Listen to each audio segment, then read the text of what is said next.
Team, welcome to the channel, man. As always, I'm stoked and pumped up to see it. Today we're going to be looking at the top 3 headlamps that are on the market for you to be able to put in your kit bag. What's the most important thing when it comes to headlamps for you, or flashlights in general?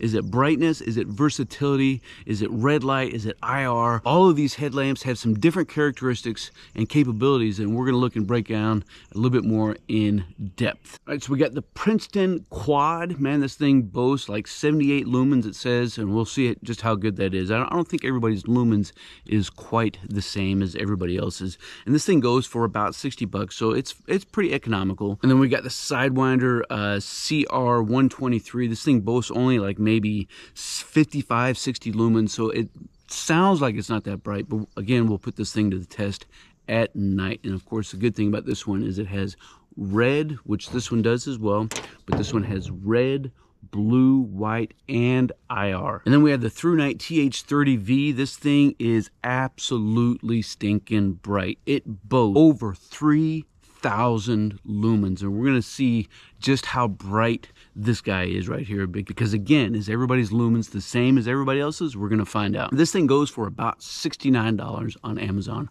All links down below. Let's take a closer look at each one. Right, we'll start off by looking at the Princeton one a little bit more in depth.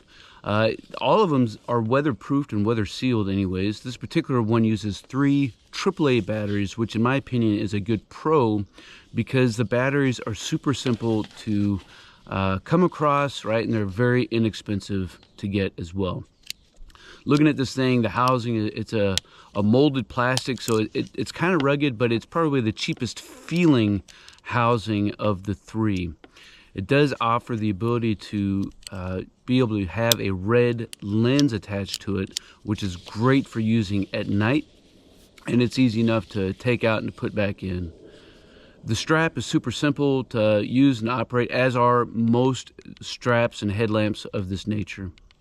To operate, man, it just takes a single push of the button to go through all the modes of operation to get your different brightness, and it clicks in order to get a downward or upward angle of view. It will not shoot upwards, it will only shoot straight ahead and straight down. And then next up, we're going to look at the Sidewinder. It's the CR123. Similarly, you got a very simple head strap, and the good thing about this one is, you know, it's kind of made for grunts and it's dummy proof, so it tells you how to operate. And this one also has the added IR capability. The housing, man, it's a lot more rugged. This one uses a lithium battery, but you can also use a single AA battery or a single AAA battery. This one's a little bit different than the Princeton because it will also angle upwards as well as down. Single push of the button, and then if you hold it, it'll go through all the brightness of the modes. It has a blue, a white, a red, and the IR light, and that's what really sets this thing apart. In addition, that it also has the ability with a strobe. Pretty easy to operate. Even a soldier can do it. And here's the strobe function, man. As you can see, man, it's pretty cool, and it will strobe in every single one, both white, blue, red, and even the IR. And man, this thing is fantastic.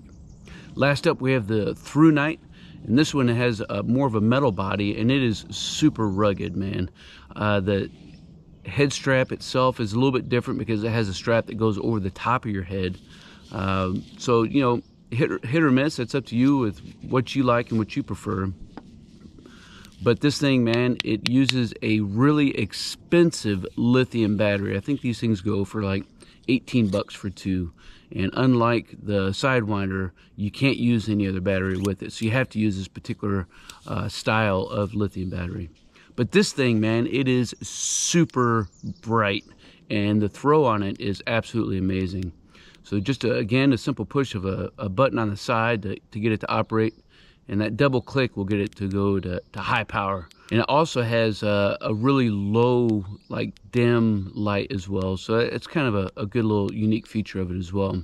Of the 3, this is the brightest one of them all. But is that the best thing? Is that the worst thing? I don't know. What do you guys think down in the comments below? Let me know. It also comes with a little clip that you can attach to it, so if you want to attach it to a piece of gear, maybe it's to a sternum strap or whatever it is, you know, you can mount it in different configurations in different ways. Overall, man, I think the quality of the build is pretty solid. You know, the other difference of this thing is because it can come out, you have that strap, and then it'll rotate up or down as you need and see fit. It just won't click. And so we'll push up the Sidewinder and the Princeton side by side, so that way you can see kind of the difference. So the Princeton is on the left and the Sidewinder is on the right.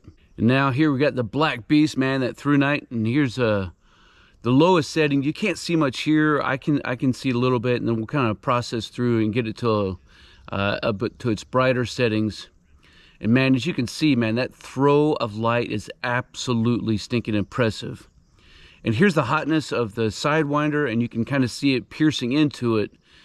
And even though that Sidewinder is brighter, obviously the throw is a lot narrower. So there's kind of a quick overview of all of them at night. And then of course the biggest difference is that the Sidewinder has an IR, which we're looking at right there. You just can't see it at night. And then having the ability, you know, to have red and blue as well really sets, in my opinion, the Sidewinder apart from its peers. All right, team, so there you go, man. The top 3 headlamps on the market in Stoker's opinion. Let me know what you think down in the comments below. What matters to you? Is it brightness? Is it versatility? You know, there's a lot of pros and cons to each one of these and they're all kind of priced around the same price point, if you will, but they all have some different unique things that they bring to the table. Whether it's just being able to have a red light, whether it's being able to have a red, blue, white IR, a strobe, or whether it's absolutely huge throws. So if you're a backpacker, you know, the Thrunite may be the one that you want to use because it does have such a huge throw. I will say as a warning that at its brightest setting, it will get hot. But if you're walking the dog, if you're going for a hike at night, being able to have a much broader field of view with the light and that throw that it has can be the one that you want to look at. But if you have a little bit more of a tactical mindset and that's what you're looking for, then that Thrunite may not be the option for you. You may want to look and consider the Princeton, which has red and white.